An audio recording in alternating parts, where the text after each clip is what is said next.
ओम नमो भगवते वासुदेवाय।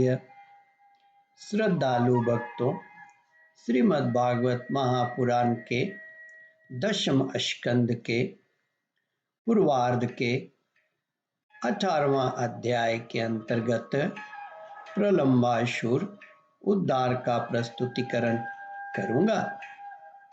इसके पहले 17वां अध्याय समाप्त हो चुका है। जहां तक आप कथा श्रवण कर चुके हैं उसके आगे का प्रस्तुतिकरण करता हूं। श्री सुखदेव जी कहते हैं, परीक्षित, अब आनंदित स्वजन संबंधियों से घिरे हुए एवं उनके मुख से अपनी कीर्ति का गान सुनते हुए श्री कृष्ण गोकुल मंडित घोष्ठ में प्रवेश किया।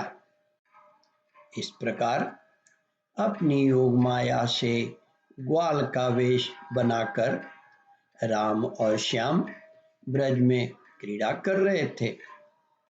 उन दिनों ग्रीष्म ऋतु थी।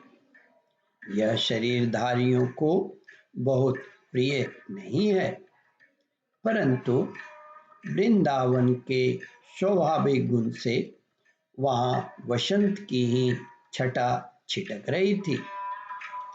इसका कारण था वृंदावन में परम मधुर भगवान श्याम सुंदर श्री कृष्ण और बलराम जी निवास जो करते थे।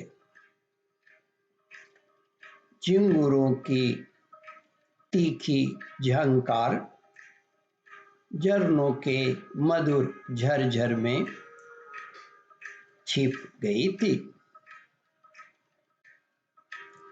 उन झरनों से सदा सर्वदा बहुत ठंडी जल की फुइयां उड़ा करती थी, जिनसे वहां के वृक्षों की हरियाली देखते ही बनती थी।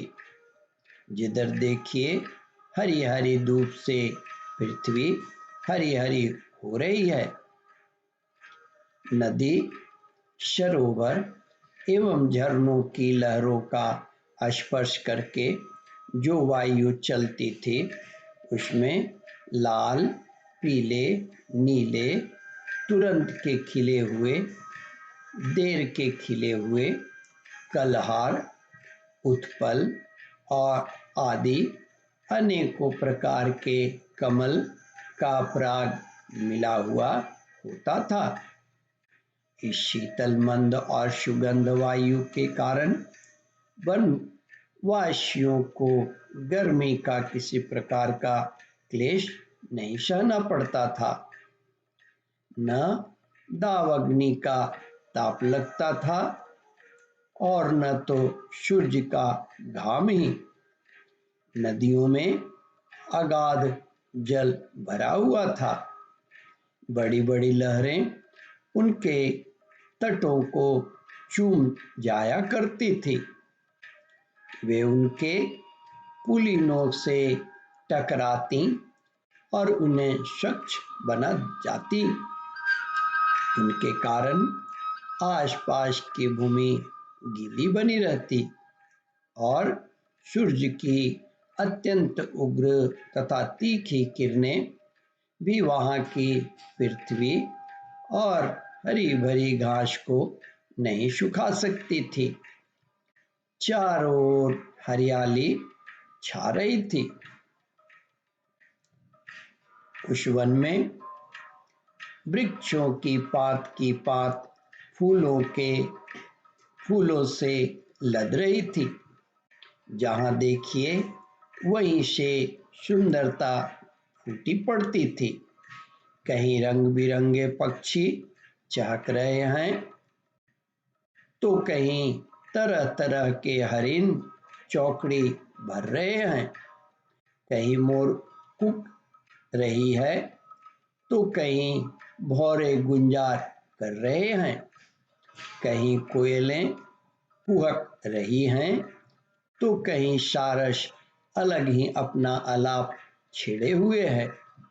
ऐसा सुंदर वन देखकर श्याम सुंदर श्री कृष्ण और गौ सुंदर बलराम जी ने उसमें विहार करने की इच्छा की।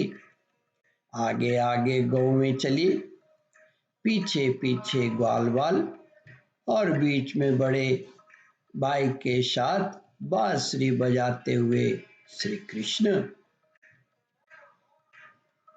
राम श्याम और ग्वाल बालों ने 9 पल्लवों, मोर पंख के गुच्छों, सुंदर सुंदर पुष्पों के हारों और गेरू आदि रंगीन धातुओं से अपने को भांति भांति से सजा लिया। फिर कोई आनंद में मग्न होकर नाचने लगा तो कोई ताल ठोक कर कुश्ती लड़ने लगा और किसी किसी ने राग आलापना शुरू कर दिया। जिस समय श्री कृष्ण नाचने लगते उस समय कुछ ग्वाल बाल गाने लगते और कुछ बांसुरी तथा शिंगी बजाने लगते। कुछ हथेलियों से ताल देते और कुछ वाहे वाहे बाह और कुछ बाह बाह करने लगते। ओम परमात्मने नमः। श्रद्धालु भक्तों, इस कथा को ध्यान पूर्वक श्रवण मनन और इसका चिंतन करें।